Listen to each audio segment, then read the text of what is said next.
Combinado. Bom, pessoal, hoje nós estamos aqui para fazer uma conversa com a Camila Isola, que vai apresentar a sua trajetória na pedagogia Montessori, né, a sua formação e a sua prática como diretora e professora de escola Montessori no Brasil e agora nos Estados Unidos. E esse é o motivo da nossa conversa, inclusive está sendo online, né, porque ela está lá nos Estados Unidos. Então eu vou agradecer a Camila pela disponibilidade e o prazer imenso de novamente conversar com você e trazer você para falar sobre a Maria Montessori para os alunos e alunas e se apresentar e contar um pouco da sua trajetória dentro desse movimento pedagógico montessoriano. Um prazer revê-la e um prazer estar aqui com você, Camila. Prazer é todo meu. Obrigada pelo convite mais uma vez, André. Como eu falei com você antes, eu fico muito feliz de poder estar aqui, transmitindo essa paixão que eu tenho para o Montessori, para poder contagiar o coraçãozinho aí de todo mundo que está assistindo agora, para poder entender que existe, sim, não é utopia, tudo que eu vou falar aqui, ou que vocês poderem ver sobre Montessori por aí. Eu estava no primeiro ano de pedagogia, na Unicamp, em 95, quando eu fui fazer estágio numa escola, que é uma escola americana, que tem lá em Campinas, e eu tive a sorte de que eles adotam a metodologia Montessori, no padrão internacional mesmo. Então, quando eu vi, eu não sabia o que era Montessori, estava no primeiro semestre de pedagogia, então estava caindo de paraquedas como ser professora, né? E eu fiquei fascinada com a sala, que é muito rica em materiais, ela é uma sala muito bonita, muito atraente, e eu vi uma criança de 3 aninhos segurando uma bandeja cheia de vidros e levando da estante para a mesa dele para trabalhar uma atividade, um trabalho. E eu fiquei assim, como é que essa criança faz isso, né? A gente subestima muito a criança, então eu nunca imaginaria uma criança tão pequena fazendo aquilo, né? E aí eu queria saber como é que eu fazia para virar professora e entender um pouco mais sobre Montessori. Aí eu soube que era uma escola Montessori, eu entrei sem saber que era Montessori, nem saber nada. Eu só entrei para ser estagiária, tinha que cumprir o estágio da faculdade. E aí eu fui para os Estados Unidos fazer a minha formação. Eu vim para cá em Chicago para fazer a formação em 1996 pela American Montessori Society. E voltei, trabalhei 5 anos lá na escola, virei professora de uma sala. E nesse meio tempo eu casei e engravidei da minha filha mais velha, que hoje minha filha tem 22 anos. E quando minha filha nasceu, eu não consegui voltar para o trabalho. Eu pedi demissão e fiquei com ela em casa. E no que eu fiquei com ela em casa, eu fiz o que hoje está muito famoso no Brasil, que é o quarto Montessori para bebês, né? Eu coloquei o colchão dela no chão, os brinquedos dela estavam disponíveis em estantes baixas para ela poder brincar a hora que ela quisesse. E fui criando ali meio que um ambiente Montessori, no final das contas, que expandiu e saiu da quarta dela e uma das salas, tinha sala de jantar e sala de estar, virou uma sala de Montessori. Porque eu fui comprando materiais e convidando outras crianças para estudarem, estarem com ela também. Eu vi a importância dela ter interação com outras crianças, mas eu não conseguia mandar ela para uma escola tradicional, né? E na época não tinha escola para a idade dela, com um ano de, não tinha Montessori para 1 ano de idade. E a escola foi crescendo. Meu segundo filho nasceu também, que é o Pedro, que está com 20 anos hoje. E a escola virou uma escola fora de casa, que é a Escola Montessori de Campinas. Hoje a Escola Montessori de Campinas tem 2 unidades, uma que fica no bairro do Castelo, em Campinas, outra que fica no São Quirino. E nesse tempo que a escola foi crescendo, eu tive que tomar a função de administradora da escola, né, para sair da sala de aula para fazer o negócio mesmo acontecer. E eu senti a necessidade de contratar outras pessoas, então, para ir para a sala de aula e me substituir, mas não existia, não conseguia achar alguém que tinha formação em Montessori. Então, acabou que em 2008 eu montei um centro de treinamento, começou na Escola Montessori de Campinas mesmo. Esse centro de treinamento hoje é o Centro de Estudos Montessori, que funciona em São Paulo. E esse centro de treinamento é um centro que tem o padrão internacional de treinamento. Então, o currículo, quando eu formei esse currículo, eu fiz um currículo seguindo o padrão internacional, para oferecer mesmo a melhor qualidade para as minhas professoras estarem treinadas nisso, né? Para poder trabalhar com as crianças formadas em Montessori. E deu muito certo. Esse centro de treinamento agora ele é reconhecido pelo MECT, que é uma instituição aqui norte-americana, que avalia os professores, que avalia o que é oferecido no curso, avalia os alunos também, para verificar se eles estão efetivamente seguindo esse padrão de formação. E que eu posso dizer mais sobre tudo isso? Eu tive um terceiro filho, o João. O João tem 11 anos.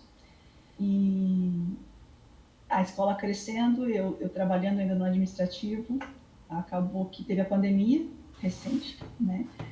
E nesse meio da pandemia tiveram alguns acontecimentos que me levaram ao impulso de sair do Brasil.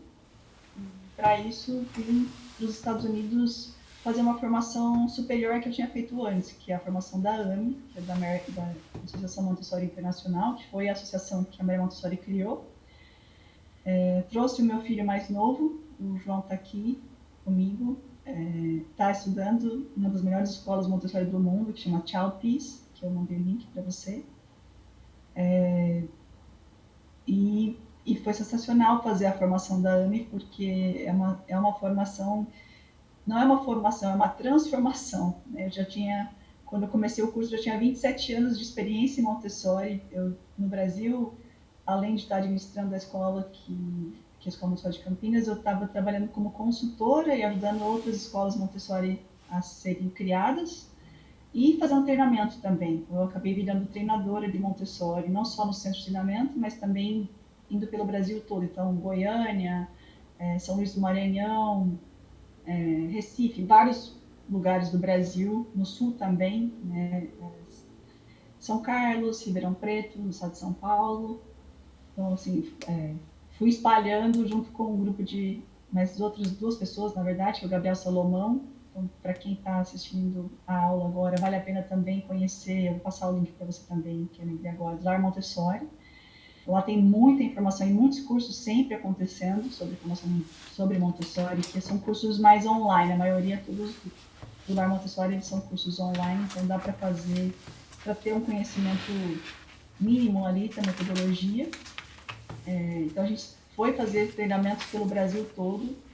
Então, mesmo com todo esse conhecimento, toda essa prática, vir para cá agora foi em agosto de 2021 e começar um treinamento da AMI foi transformador. Foi realmente não só na vida profissional, como pessoal também, porque as exigências do curso, o que é importante dentro da formação Montessori é da gente se tornar um adulto melhor preparado para lidar com a criança. Então, esse preparo ele é bem intenso. E agora, nesse percurso, minha ideia era ficar aqui. Eu fiz um curso de formação, eu refiz o curso de formação para lidar com crianças de 3 a 6 anos, que era o que eu tinha feito pela American Montessori Society. Minha ideia era continuar como aluna, estudante, para fazer a formação para lidar com crianças de 6 a 12 e também a de 0 a 3.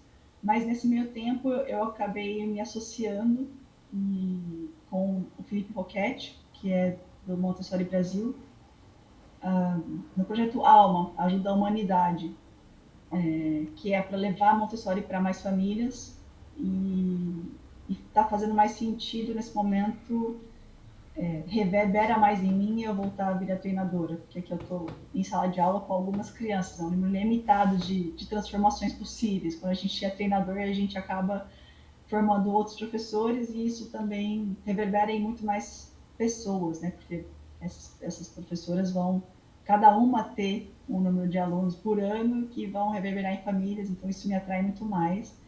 Então agora o meu projeto é realmente voltar para... Já estou fazendo trabalho com o Montessori Brasil, né? Tanto pelo Alma quanto a gente está oferecendo alguns cursos. A gente vai abrir agora um curso para falar sobre períodos sensíveis. Os períodos sensíveis é um conceito dentro de Montessori que a gente acredita que as crianças têm janelas, é como se fossem janelas de oportunidade para aprender com mais facilidade algum conteúdo, né, alguma informação. E aí a gente vai fazer um treinamento sobre isso agora, vai ser o próximo. A gente também vai lançar um curso para arquitetos que querem fazer esse desenho, esse preparo do ambiente de casa para ser mais respeitoso para as crianças, né? Porque a sociedade é feita para adultos, né? Não é feita para crianças. Então, a ideia do projeto de Montessori para arquitetos, ele vai nessa visão de como preparar um ambiente mais respeitoso para as crianças. A maioria desses cursos ele está muito voltado para famílias, mas ele também auxilia bastante educadores que trabalham com essas faixas etárias, né? Então, esse é o meu caminho no momento, é mais ou menos onde eu estou. Estou aqui trabalhando na Child Peace, que é a escola que meu filho está estudando, que foi a escola que eu escolhi para ele estar, que é uma das melhores escolas Montessori do mundo. Está sendo uma experiência incrível, muito aprendizado lá dentro, né?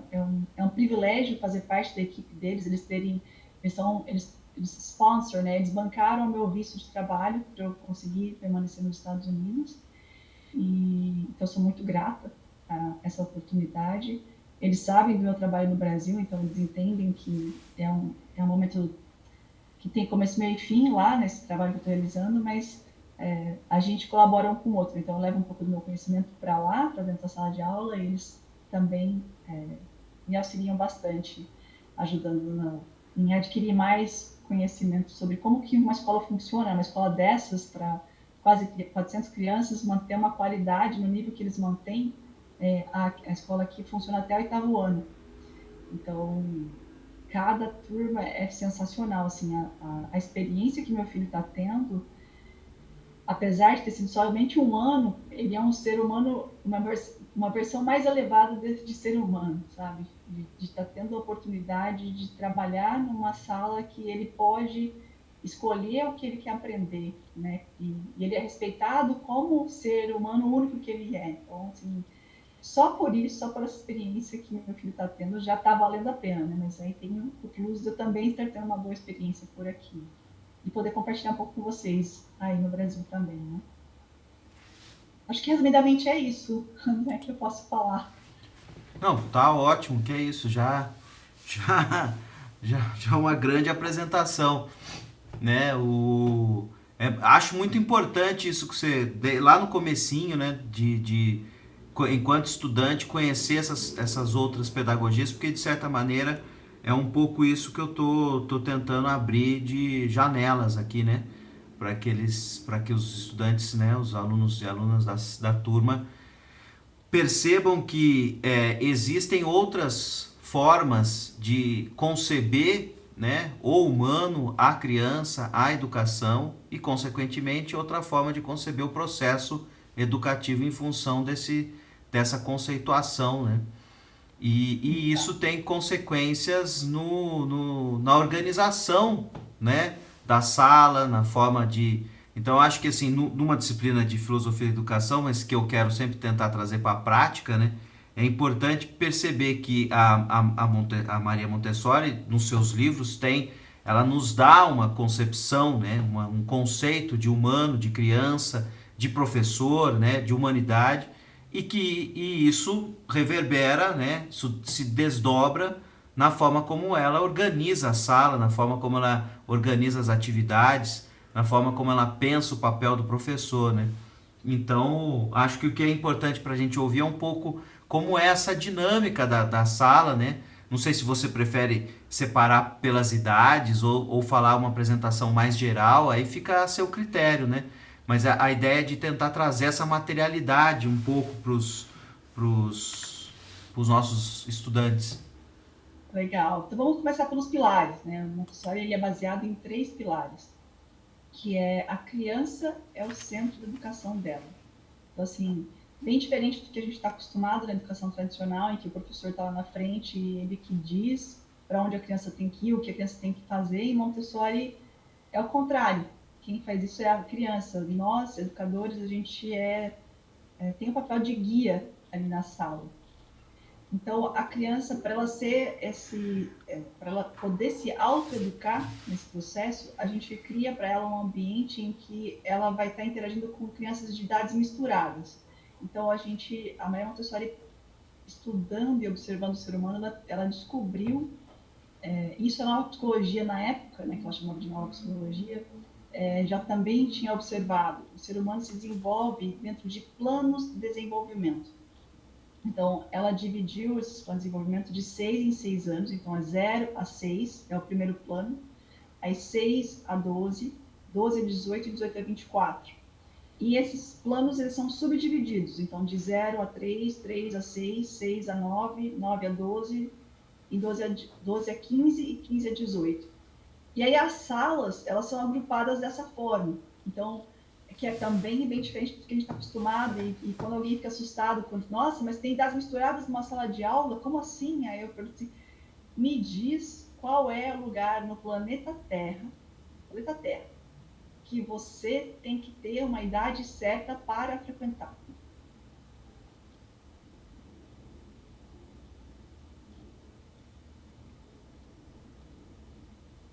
É só a escola tradicional. Porque até os lugares em que você tem que ter, sei lá, mínimo de 18 anos, porque tem bebida alcoólica, porque vai ter imagens que uma pessoa com menos idade não deveria assistir, não deveria ver. Depois dos 18, ela pode ir até os 150 anos, pode frequentar em idades misturadas, não vai ter uma seleção de idade, né?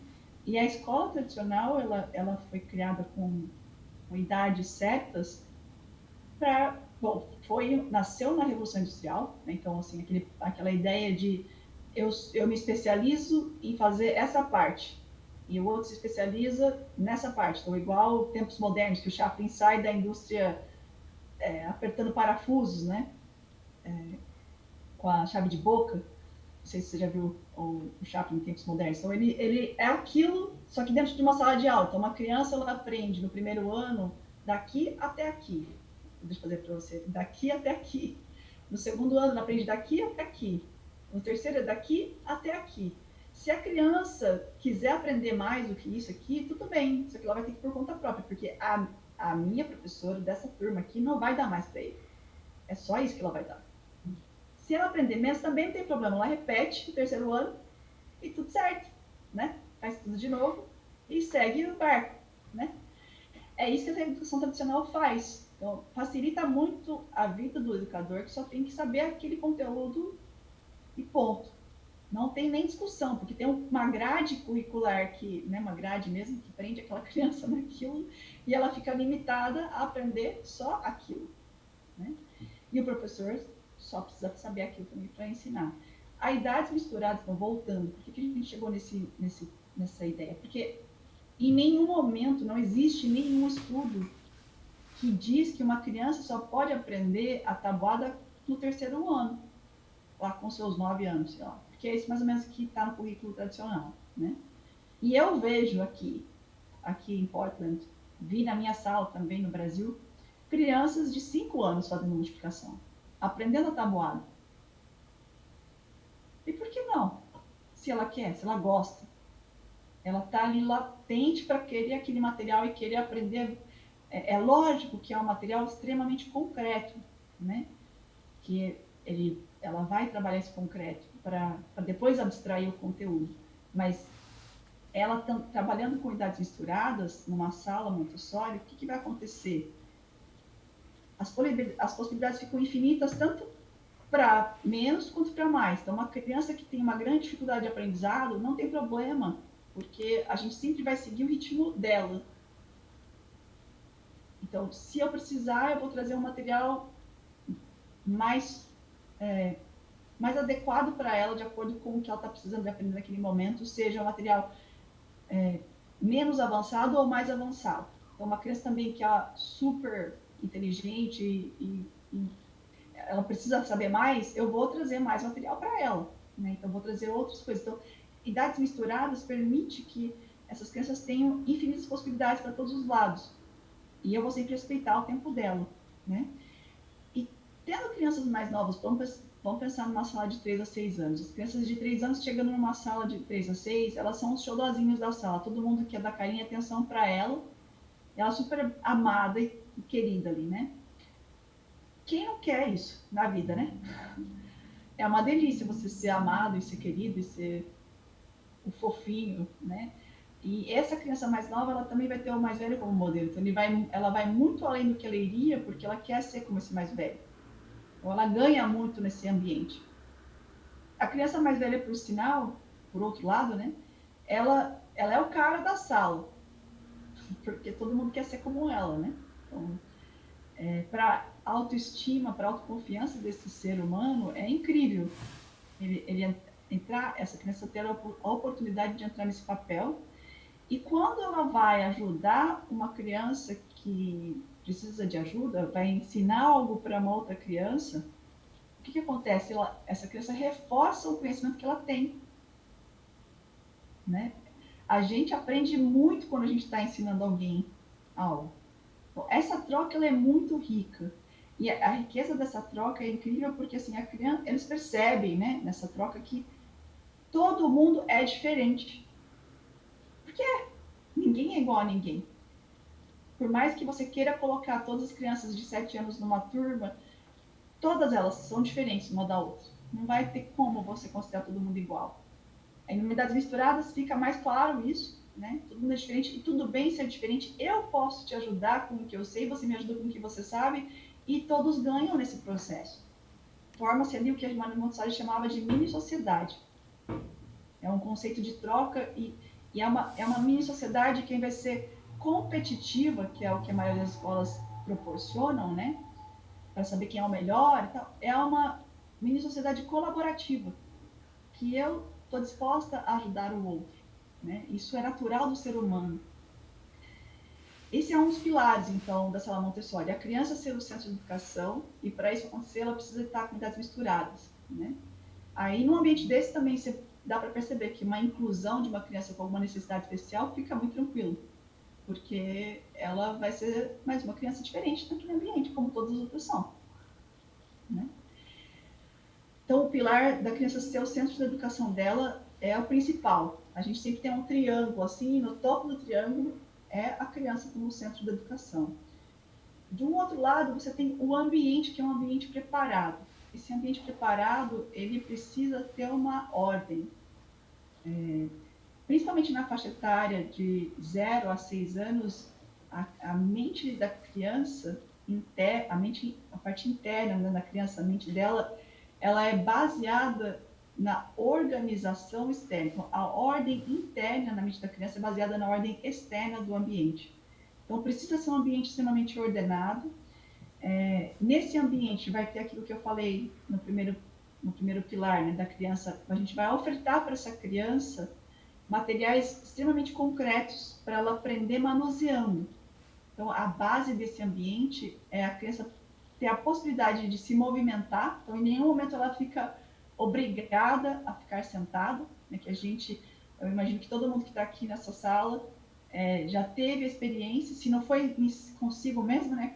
Já sabe de alguém que fez xixi na cadeira porque não podia sair da sala, porque não está preso ali, algemado na cadeira, mas não pode sair da sala. A professora não deixa você sair da sala.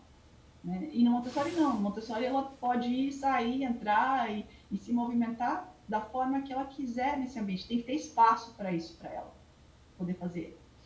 E o movimento das mãos também acontece bastante. Então, esse material concreto, ele proporciona esse movimento das mãos para um determinado propósito, para ela se auto-aperfeiçoar como ser humano. Então, ela vai ganhar essa habilidade ali com os materiais que ficam disponíveis em instantes, sempre ali ao alcance dessa criança, né? Aliás, a Maria Montessori foi a primeira pessoa no mundo que pensou no mobiliário adequado para a criança. Hoje a gente tem aí vários lugares que tem espaço kids, né?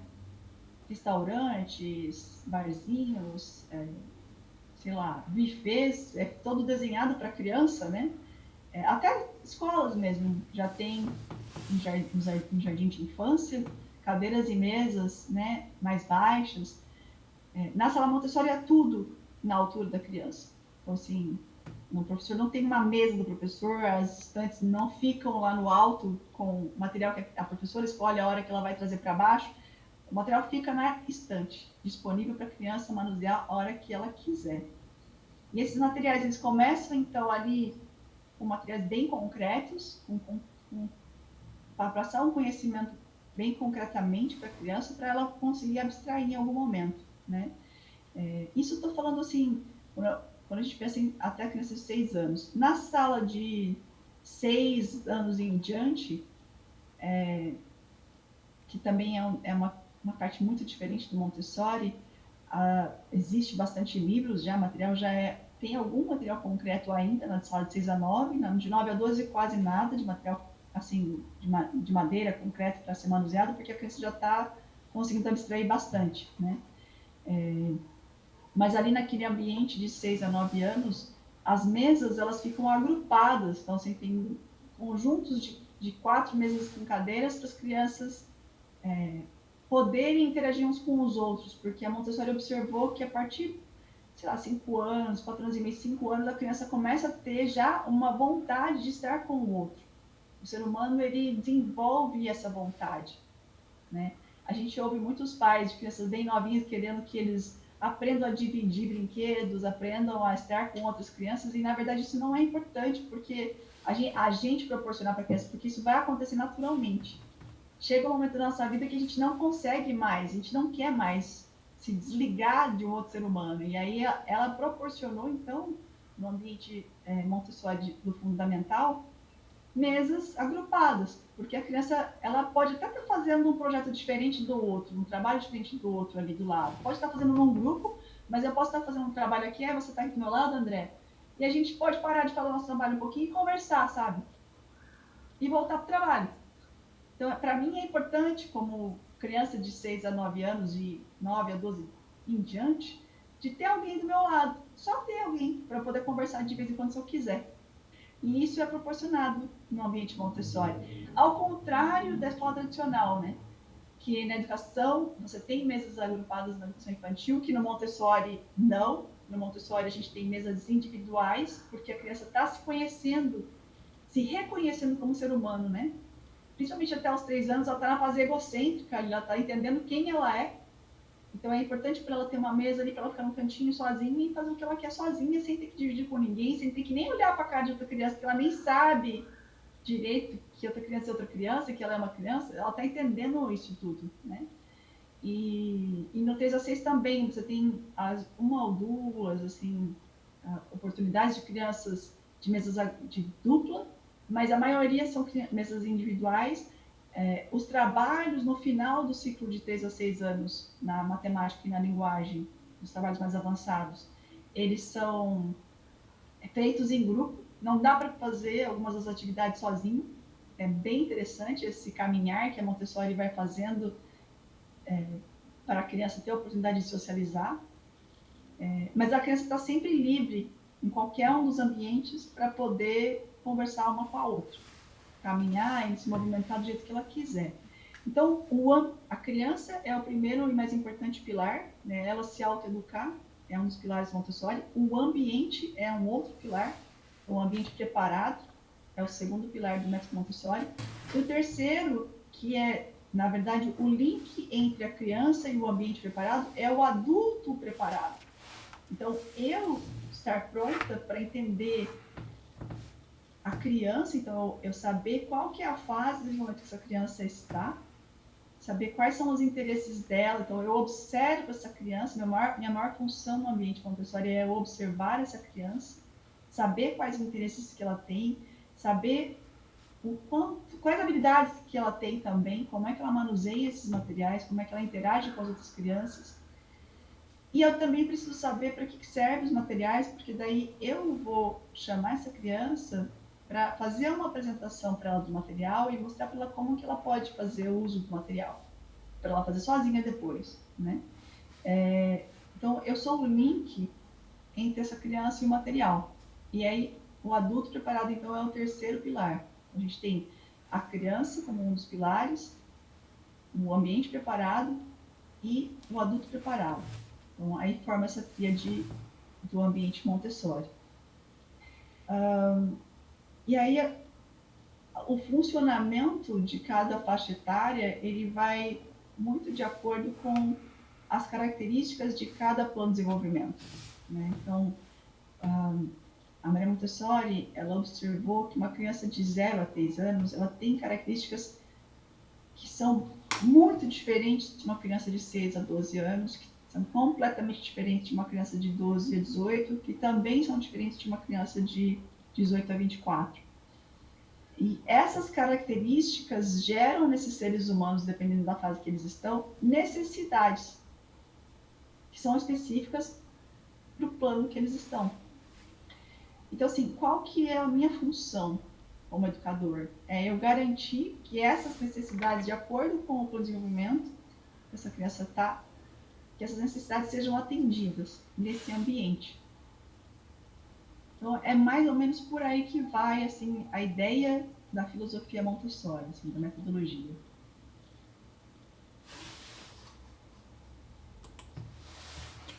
Eu fico curioso para entender mais até dessa passagem desse momento mais concreto do material para um momento mais abstrato, né? Com esse plano de desenvolvimento por faixas, isso deve acontecer de modos muito diferentes entre as crianças, né? Sim, exatamente. É muito diferente de cada criança. Tem algo que a Maria Montessori conseguiu observar de maneira geral, que é dentro do plano de desenvolvimento, né? Então, a criança no primeiro plano de desenvolvimento, ela vai ter algumas características que levam ela a uma necessidade de independência. Cada plano de desenvolvimento ela tem uma necessidade de ser independente de alguma maneira. E no 0 aos 6 anos, ela tem uma necessidade de independência, de ser independente funcionalmente. Então, ela pede ajuda, sim, mas ajuda-me a fazer sozinha, não faça por mim. Eu quero trocar de roupa sozinha, eu quero tocar no meu corpo, eu quero ter essa vontade do concreto, é muito importante para mim. Eu quero preparar o meu alimento, eu quero fazer o uso do banheiro sozinha, eu quero me alimentar sozinha, né? E o material Montessori, ele começa nesse concreto, então, por exemplo, números, ele vai contar quantidades com as mãos. Ele toca, ele mexe, ele vê, ele sente aquele material, aquela quantidade, né? Porque ele precisa desse concreto para se construir. Quando ele chega... ele tem dois poderes muito importantes na 0 a 6 anos, que é a mente absorvente. A mente absorvente é como se a criança fosse uma esponja, assim. Tudo que está em volta dela, ela aprende com grande facilidade, quase nenhum esforço. Um exemplo é a linguagem. Né? Ela tem a mente absorvente porque ela quer se auto-aperfeiçoar, então ela quer se autodesenvolver e ela quer fazer parte do seu tempo, espaço e cultura. E faz parte de tudo isso a linguagem, né? Então, assim, ninguém dá aula, por exemplo, você não deu aula para o seu filho de português, certo, André? Mas ele Não, aprendeu a falar português, certo? aprendeu, né? A Tá gente aprendendo. adulto, a gente adulto, a gente se engrandece falando que é a língua materna, né? Como se a mãe tivesse dado aula, mas não é, né? É só a língua que ele fala ali primeiro, que é a língua mais próxima da realidade ali da mãe, da família dele. Mas é porque ele quer se inserir nessa cultura, né? Nesse tempo, ele quer fazer parte desse ambiente. E para isso a gente oferece também materiais bem concretos na área de linguagem, então cartões para ele ver imagens, ou até objetos no começo, quando eles são mais novos, objetos mesmo para eles entenderem, eles organizarem na mente qual é o nome daquilo, aí eles conseguem classificar, tudo tem um lugar certo para ir, né? Então tem essa ordem, essa sequencialização que a gente vai ajudando eles com materiais concretos para eles irem absorvendo e abstraindo na mente deles. Quando eles chegam no segundo plano de desenvolvimento, que daí está o salto do concreto para o abstrato, o grande poder que eles têm é de mente racional e imaginação. E imaginação no sentido de... A Maria Montessori compara a imaginação com a inteligência humana. Então, assim, para ela é totalmente ligado a imaginação com inteligência. Se a gente for pensar, por exemplo, nos cientistas, né? Os cientistas, eles imaginam algo que pode ser possível, e daí eles vão pesquisar para ver se o que eles imaginaram né? Ou vamos pensar assim, na criação do ar-condicionado, né? Alguém um dia imaginou que poderia ter algum aparelho, alguma condição de fazer aquele ambiente ficar mais fresco, né? Ou aquecer o ambiente. Então eu vou lá e crio, usando a minha imaginação, no concreto, eu sou capaz de criar algo que a minha inteligência me permitiu a chegar naquilo, né? Então, imaginação e inteligência estão intrinsecamente ligados. E no segundo plano de desenvolvimento, essa mente extremamente racional que esse ser humano tem, né, com essa imaginação, leva essa criança a ter a possibilidade de trabalhar com materiais muito abstratos, de conseguir compreender efetivamente o que um texto está transmitindo para ele, né, o que ele está lendo, ele consegue concretizar imagens na mente dele. Então, ele não precisa mais tanto de manuseio do concreto, porque ele já está num outro nível, né? A Maria Montessori fala como se ele renascesse, como ele nasceu um novo ser que é capaz de imaginar, um novo ser que é capaz de absorver conteúdos abstratos, né? Então, isso vai acontecendo nos materiais que a gente vai oferecendo para a criança também, né? Que sai do concreto para ir abstraindo. Já começa na sala de 3 a 6, tá? Mas ele vai ficar bem mais forte no fundamental em diante. Essa possibilidade de trabalhar mais com um abstrato, né? Responde sua pergunta, André. Respondeu. Eu queria entender, porque a gente quando começa a ler, a primeira coisa que a gente sempre encontra são os materiais concretos, que inclusive eles também se popularizaram, né? Vamos dizer Exato, assim, você encontra por exatamente. aí desvinculado do nome da pedagogia Montessori. Agora eu fiquei curioso do abstrato, né? Mas aí você respondeu, porque são livros, basicamente, são histórias ou literatura, enfim. Ele é o abstrato mesmo, é o É a vida exercício real. mental.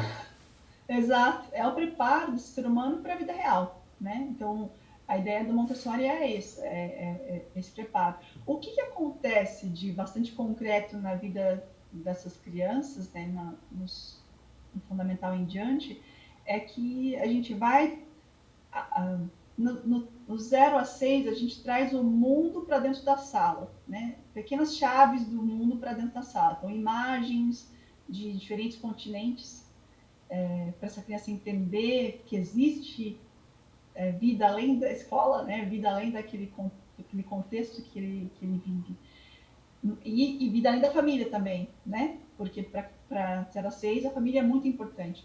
Quando chega do segundo plano de desenvolvimento em diante, a família, ela é importante, mas o nível de importância da convivência social é maior, né? O instinto gregoriano dessa criança é maior do que querer estar com a família. Então, para eles é muito importante essa interação com as outras crianças, e a família e a escola ficou pouco. Essa criança quer ir para o mundo, e ela vai para o mundo dentro de Montessori. Então, ela vai fazer... em escolas, a gente geralmente faz estudos do meio, né? Que é um grupo todo da criança do primeiro ano vai fazer um estudo do meio para algum lugar. No Montessori, pode ter um grupo de 3 crianças que desenvolveram um projeto, e aí eles querem estudar algo específico. Vou dar um exemplo para você. Eu tenho uma amiga que estava morando em Seattle, e aí o filho dela que estava no fundamental, né, só de 6 a 9 anos, ele estava num grupo de 3 crianças, e eles estavam fazendo uma leitura, e na leitura que eles estavam fazendo, apareceu lá a Brisa do Mar. E aí o grupo falou assim, nossa, isso aqui parece legal, em Brisa do Mar. A gente podia ir lá ver a Brisa do Mar, né? que ele estava 1h30 mais ou menos. Na verdade, aqui é 1h30, mas lá em Seattle é menos. E aí eles têm o apoio da equipe pedagógica para ir ver a Brisa do Mar, se eles quiserem. E eles quiseram. Eles escolheram e fizeram um projeto, e aí eles fazem, né? Eles preparam o seu próprio estudo do meio para ir até o oceano, aqui na costa oeste, para sentir a brisa do mar. E como é que eles fizeram isso? Eles podiam fazer de várias formas, né? Podia pegar trem, podia pegar ônibus, podia pedir para pais levarem, porque isso é tudo possível dentro da escola. Eles escolheram ir andando, André. Os 3, aí foi a assistente foi junto com eles, né? Eles fizeram um planejamento minucioso, eles perceberam, pesquisaram quantas horas, quanto tempo que levaria para chegar. Aí eles planejaram o lanche, eles planejaram tudo que eles iam precisar para chegar até lá e para voltar. Água, tudo planejadinho, né? 3 horas de caminhada até a brisa do mar, meia hora de brisa do mar, 3 horas para voltar para a escola, andando. Em um dia, eles fizeram isso. Eu fico assim, eu me arrepio até agora de pensar a sensação e a história que essas crianças vão ter para contar pro resto da vida, né? Dessa experiência que eles criaram para eles mesmos, né? E não precisa ser tão grande um projeto, né? Eu vou até a mercearia para comprar algumas coisas para a sala, para preparar um almoço, por exemplo. Então, tem salas que eles são responsáveis para preparar o almoço da turma toda. Então, aí eles se dividem em projetos internos também para cuidar do ambiente. Então, quem é que vai lavar a louça? Quem é que vai preparar o alimento? Quem é que vai alimentar os animais de estimação que tem na sala? Quem é que vai... Tudo isso quem vai varrer o chão da sala no final da aula. Então, tudo isso, no fundamental, é bem concreto, acontece, né? E é o preparo para a vida, né? Então, é sensacional, assim, essa transição que acontece entre concreto e abstrato em toda a vida desse ser humano. Muito bom. Tem várias coisas que eu gostaria de amarrar. A gente já está a 40 minutos. Amarrar, não, de desenvolver, melhor dizendo. Em comparação mesmo, até com o momento a gente está vivendo no Brasil, um momento assim, para a pedagogia, assim, eu considero bastante crítico, no sentido ruim, né? Que é a BNCC com a pedagogia das competências, né? Porque ela tem, na minha leitura, né? Eu peguei algumas coisas aqui da sua fala que são exatamente o oposto. Uma delas você já falou, né? A pedagogia das competências da BNCC, ela é extremamente meritocrática, né? Ela não é colaborativa. É um desenvolvimento de um eu que precisa se desenvolver porque ele vai competir, né? Ele vai ter que, né, se sobressair, demonstrando as suas competências. Eu tenho mais competências do que você, portanto eu sou mais empregável que você, né? E essa ideia dos planos de desenvolvimento com faixas etárias, né? Com idades variadas, melhor dizendo, que obviamente traz essa coisa transversal, colaborativa, né? Porque o mais velho ajuda o mais novo, mas o mais novo também ajuda e tal. É muito interessante. A outra coisa que eu acho que escapa muito da BNCC é isso que você acabou de relatar, que é essa coisa da criação, né? O aluno, de alguma maneira, ele precisa criar esse itinerário. Enquanto que a BNCC está recebendo uma receita de bolo que está ali, você tem isso. Você não tem espaço para criação, você é um repetidor, na verdade, né? Por mais que eles falem que é um saber fazer, um saber alguma coisa, mas você acaba repetindo, porque daí vem um terceiro elemento que eu acho muito interessante disso que você falou também, que esse processo educativo ele tem uma situação que é um pouco de uma certa imprevisibilidade, né? Você não tem como prever que esses alunos queriam descobrir a brisa do mar. Você não tem como planejar isso, né? Enquanto que esse currículo fechado já vem tudo compartimentado, tudo já previsível, né? Não tem espaço para essa coisa do novo, do inusitado, do imprevisível, que eu acho que tem a ver, essas três coisas, tem muito a ver com tratar o singular, né? Não tratar como um agrupamento. Você fez a imagem da escola como industrial, né? A escola trata todos como uma massa homogênea, né? Não tem Exato. espaço para o heterogêneo, né? Para o diferente florescer, né? E é interessante que assim, a criação, a colaboração e essa imprevisibilidade, na minha modesta visão, eu acho que contribuem para essa ideia dessa heterogeneidade, né? Esse desenvolvimento, o diferente que precisa do diferente para se desenvolver, né? Que é o inverso desse outro que as pessoas precisam ser meio homogêneas e aí elas vão se diferenciar porque elas vão competir. Ela tem que mostrar o seu diferencial, aí o diferente dela é competitivo e não um diferente que é colaborativo, né?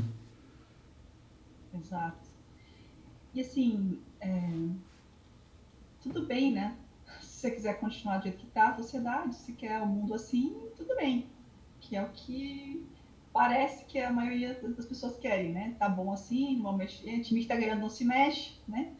Mas se você quer uma sociedade diferente, né? Tem uma entrevista bem interessante com um cara que ele é uma das lendas vivas aqui de Montessori, nos Estados Unidos, e Tim Selden. E a jornalista perguntou para ele assim, Sr. Selden, muitas escolas dos Estados Unidos elas têm educação infantil e fundamental 1, né? Inclusive escolas públicas, a gente sabe que está aumentando, mas são poucas de fundamental 2 e até colegial. Então, assim, vocês preparam para isso, né? Porque é bem diferente essa educação aí que, né, respeita as pessoas e a criança é feliz na escola, né? Tipo assim, vocês preparam essas crianças porque elas vão ter depois, né? Aí ela falou, não, a gente não prepara, não. Aí ela, nossa, mas Sr. Selden, o mundo não é assim, né? O mundo é de outro jeito, né? O mundo tem que fazer o que tem que fazer e pronto, né? Aí ele falou, pois a gente também não prepara para o mundo do jeito que ele está, porque a gente quer um mundo diferente, né? Se a gente quer um mundo diferente, a gente tem que fazer uma educação diferente, a gente tem que dar essa base diferente. E a riqueza desse diferente, André, é que assim, a gente está no sistema ainda, né? Não dá para fugir. Essas são exigências nacionais, né? Mesmo aqui em Portland existem essas exigências. Não tem como fugir, porque vem de cima para baixo, né? Você só tem que garantir que aquilo seja cumprido, porque senão sua escola não vai ser validada, né? Não vai ser aceita pelo sistema. E você precisa ser aceito pelo sistema, porque depois daqui ele vai para uma faculdade, então ainda tem muita coisa para mudar para conseguir chegar só no alternativo, né? Só nesse respeito total. Então, existe ali na sala, fica pendurado na sala, eu vi na sala do meu filho, né? A BNCC está lá. Então, assim, qual que é a grade curricular que eu preciso cumprir? Está lá. São umas 4, 5 folhas laminadas que fica disponível para a criança. Aí a criança vai lá conferindo. O que eu quero ver agora? Deixa eu ver. Ou ele tem o guia ali na sala, então toda semana no fundamental, né, a partir do primeiro ano, eles têm reuniões semanais com o professor da sala, que ele vai levar o journal dele, que é o diário de trabalho dele, para conversar com o professor. E esse diário ele vai ter anotado todas as atividades que ele fez, né, nas áreas que ele trabalhou e tudo. E ele vai passar o feedback dele com ele mesmo. Então, assim, essa semana eu fiz o trabalho disso. E o professor vai falar assim, então, como é que você está com relação a esse trabalho? Você acha que você fez o trabalho que você esperava? Você cumpriu suas metas, né? O que você estabeleceu para você mesmo?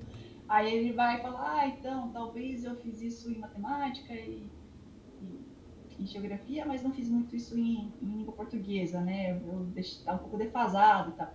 Aí o que você vai fazer então para a semana que vem você recuperar? Então, o professor vai dando uma ajuda ali para essa criança fazer o planejamento da vida dela ali escolar, da vida acadêmica, para ir cumprindo aquelas funções, aquelas tarefas que estão ali, que são necessárias para ele aprender. E aí vai ter as formas e formas, né? Não vai ser aquela coisa maçante, o professor dá aula e ele faz os exercícios que o professor mandou. Tem vários recursos, são várias apresentações. Para você ter uma ideia, o meu amigo, meu sócio, né, Felipe Roquete, ele fez a formação de 3 a 6, ele fez a formação de 6 a 12. As apresentações possíveis para a gente dar, os materiais da sala de 3 a 6, que a maioria é bastante concreta, são 200 apresentações, mais ou menos. É lógico que tem variações, então não fica fechado em 200, mas mais ou menos por ali. No fundamental, 6 a 12 anos, são 1.200 possibilidades.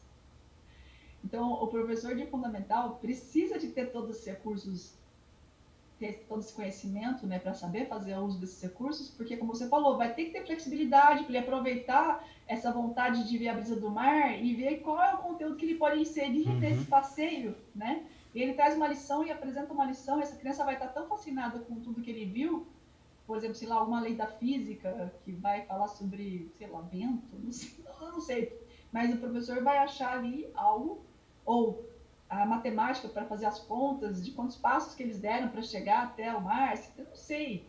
O professor vai aproveitar ali, então o professor tem que ser extremamente criativo, né? Para poder trazer ali um conteúdo, encaixar essas leis do sistema dentro do ambiente Montessori para essa criança ir além de onde ela está, né? Para ela não ficar estagnada num ponto de conhecimento. Então, a gente conversa com esse sistema, a gente precisa ter essa conversa hoje, né? Para existir como escola. Então tem isso também. Mas aí não tem prova, porque é a própria criança que se avalia, né? E não tem lição de casa. Ela faz toda a tarefa ali. E aí precisa de 6 horas de sala, né? O fundamental, ele não fica só... ele tem o período da manhã e o período da tarde também, com 3 horas de manhã, 3 horas da tarde, para ele poder fazer essas interações com o ambiente, fazer o manuseio de todo esse material e essas pesquisas que ele precisa fazer para dar conta no tempo dele, que nesse meu tempo ele vai parar, vai conversar, ele está livre ali para ir no ritmo dele, né? E ser feliz ainda. No meio de tudo isso ainda ser feliz, né? Aprendendo feliz. Ah, gostei. Essa só uma dúvida agora, a gente já está ficando quase uma hora aqui, senão vai extrapolar até a possibilidade do encontro lá. Vamos ver se dá certo do pessoal tirar dúvidas com você. Eu vou começar eu tirando dúvidas. Como é que funciona esse diário? Gostei dessa ideia de diário. Às vezes eu tento provocar nos alunos da graduação Legal! que eles tenham um diário de aprendizagem da faculdade, né? Ou seja, esse processo de tornar-se um professor, né?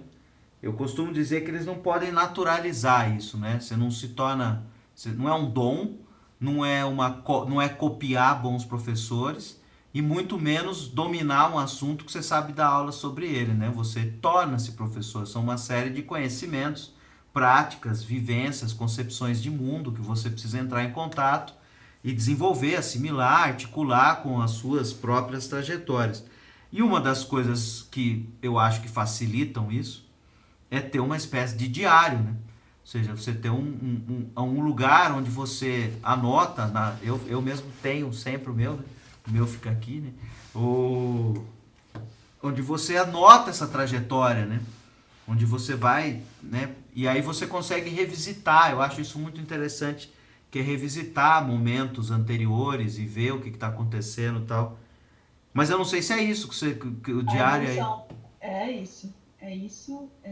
Para a faculdade, aí eu proporia o Canva, né? Para ir lá, coisas para fazer e vai evoluindo o projeto. Você conhece o Canva, que é quase. Como é que tem? Trello. É tipo um Trello, assim. Isso é bem legal.